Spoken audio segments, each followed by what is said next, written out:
Happy Thursday, everybody. Welcome to another episode of China Update, where we discuss leading political, economic, and geostrategic analysis on the world's number 2 economy.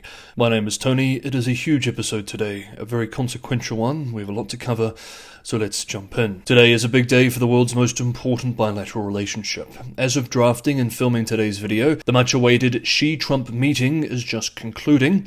There is a lot to discuss on this, but it is still very raw at the moment. As of filming, I have only got initial statements from the US side. As such, we will cover the initial information and first thoughts here.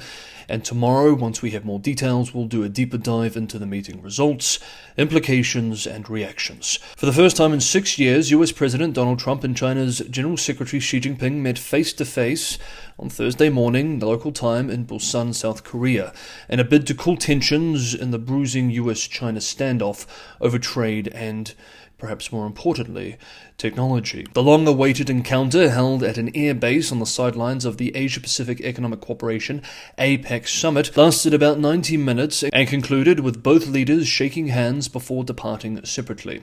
Trump bound for Washington aboard Air Force One, and Xi continuing on to APEC sessions. The two sides arrived in Busan with a framework negotiated earlier in the week by their respective teams, covering an array of contentious issues from export controls and rare earths licensing to agricultural purchases. The meeting appeared to yield a limited but symbolically significant breakthrough, including what Trump described as, quote, an amazing trade deal, end quote, centered on tariffs and commodities.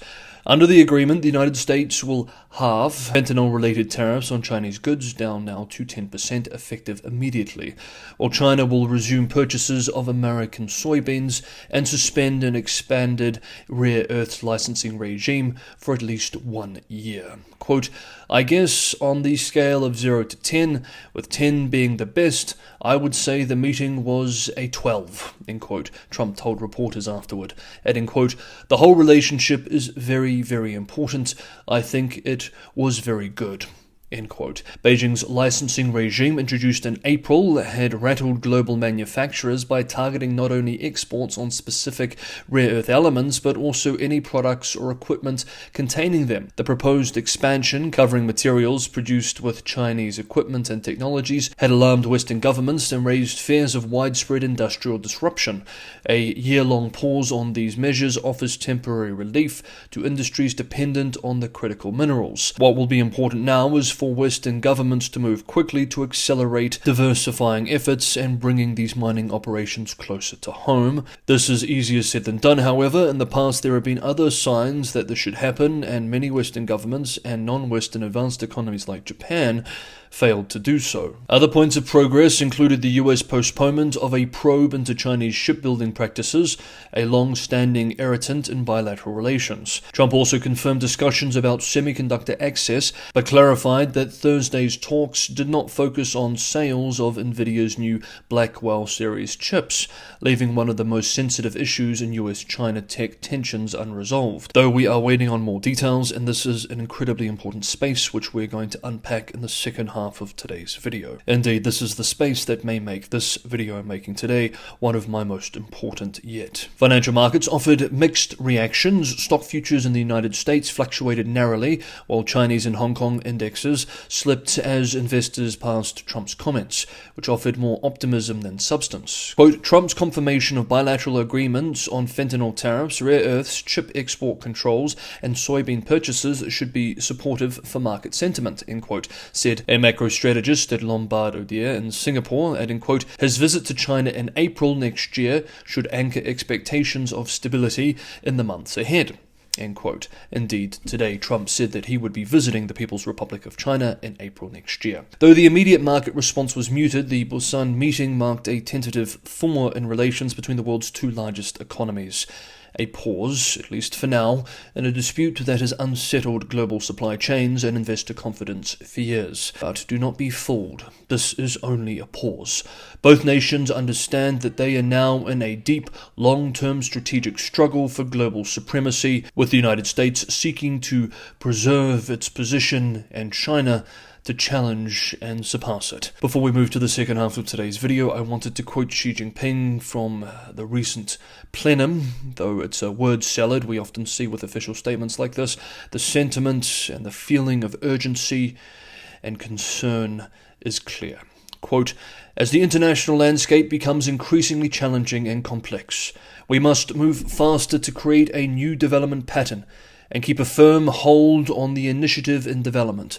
At present, and for some time to come, we must work to strengthen the domestic economy and boost domestic economic flows so as to leverage the stability of the domestic economy as a hedge against uncertainties in the international economy." End quote. We are certainly living in interesting times. Many now compare today with the world of the 1930s, with the US-China relationship at the center of this uncertainty. If you want to continue to be on top of all developments related to this relationship and to China specifically, make sure you're subscribed to China Update, hit the bell notification icon, and you will be. If you're getting some value from today's episode, don't forget to hit the like button, and if you'd like to help keep China Update financially sustainable, Patreon and Buy Me a Coffee links are in the description below. As always, thank you so much everyone for the incredible ongoing support.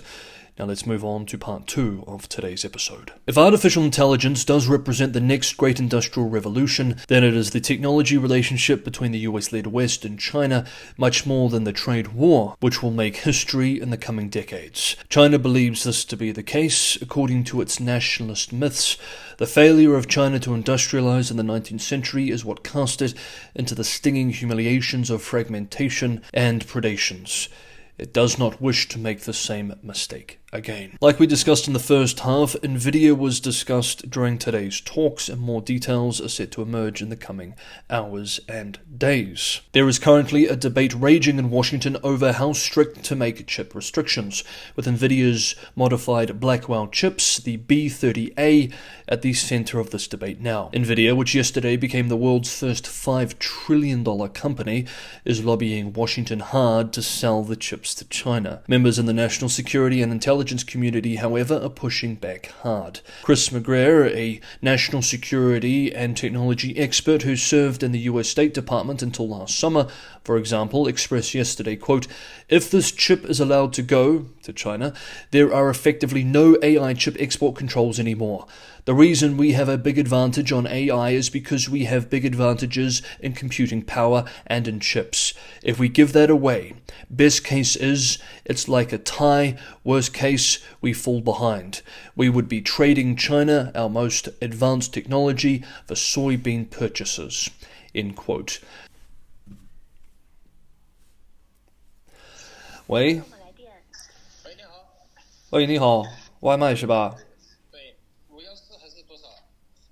就是那个吧，那个放在门口就好。不是，我是你这是514还是14？514，514。好，放一下就好，谢谢。According to a new paper published this week from the Institute for Progress, IFP, called "Should the US Sell Blackwell Chips to China?", the B30A represents a dramatic leap over the already restricted H20 chip, offering over 12 times its performance and exceeding current US export thresholds by roughly 18-fold. On the price-performance basis, it delivers about half the throughput of America's top-end B300 at half the cost, effectively providing Chinese firms access to near-frontier AI computing power at discounted rates. The IFP warns that such exports would erode the US lead in artificial intelligence compute capacity, which currently stands at an estimated 31-to-1 advantage over China if exports cease by 2026.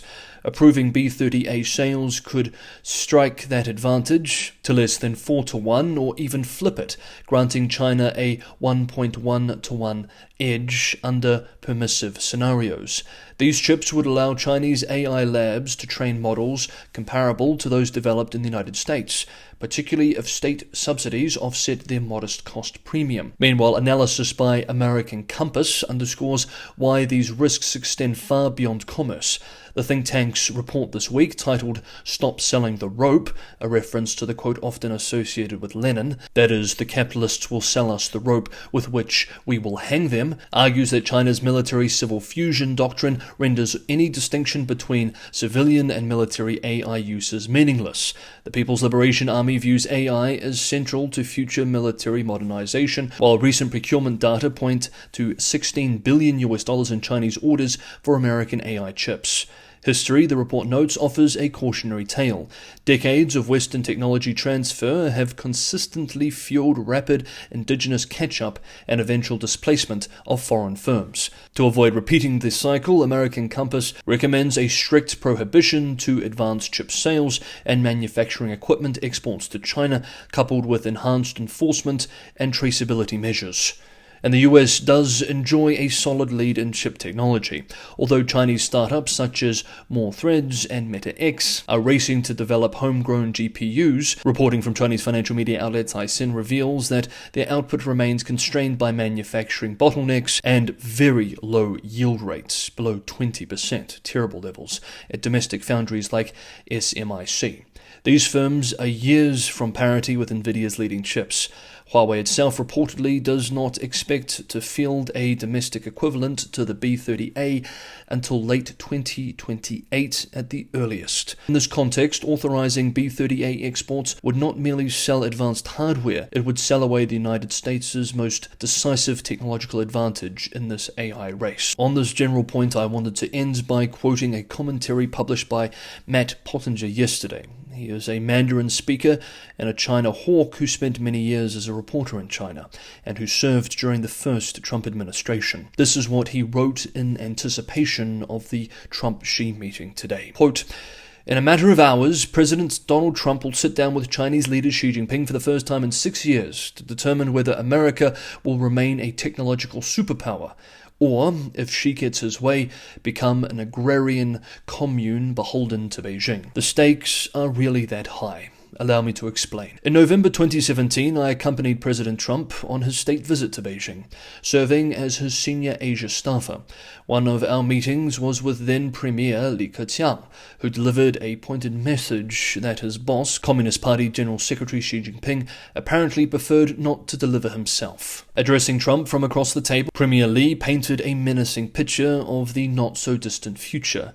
China, he said, would completely dominate this century's most important technologies, including artificial intelligence. The world would become more dependent on China than ever before. The United States, Li said, was destined to export little more to China than soybeans and corn. To add insult to injury, Li said Beijing would purchase substitutes for US agriculture if the communist regime was unhappy with Washington for one reason or another. His vision of the United States as an agrarian backwater was a clever bit of psychological warfare. It was China's communist rulers saying, "We own the future, so you might as well surrender now." These message provoked resentment on the American side of the table, including perhaps with Trump himself, though I never heard him mention the meeting again. The rare earths export control regime that Xi Jinping's ministers brandished earlier this month were meant to demonstrate that Beijing had a weapon designed to demilitarize and deindustrialize the United States and other democracies. If Trump gives away advanced Nvidia chips to Xi, it will mean Xi need not have bothered with the new regulations. That's because Trump would be unilaterally deindustrializing America. In that case, soybeans might be the only thing America has left to sell China before long, just like the late Premier Li forecast to Trump back in 2017. End quote. If that is truly the case, then the outcome of today's meeting and this broader set of negotiations about trade and, more importantly, technology may indeed represent a turning point in history that historians in the future look back on. As such, this is a critical space we will continue to watch very closely. Now, that is the end of today's episode of China Update, a little bit heavy. Let me know in the comments below what you think of some of the comments from some of these commentators today, including this last one from Pottinger. Is the situation as dire as he spells out? Are chips as central to the next few decades of geopolitical power as some of these commentators argue too? And what are your thoughts on the outcome of today's meeting? Like I said, we'll do more of a deeper dive tomorrow, but that is today's episode for now. Thank you everybody for watching. Have a good Thursday, and I hope to see you for the next episode. tomorrow.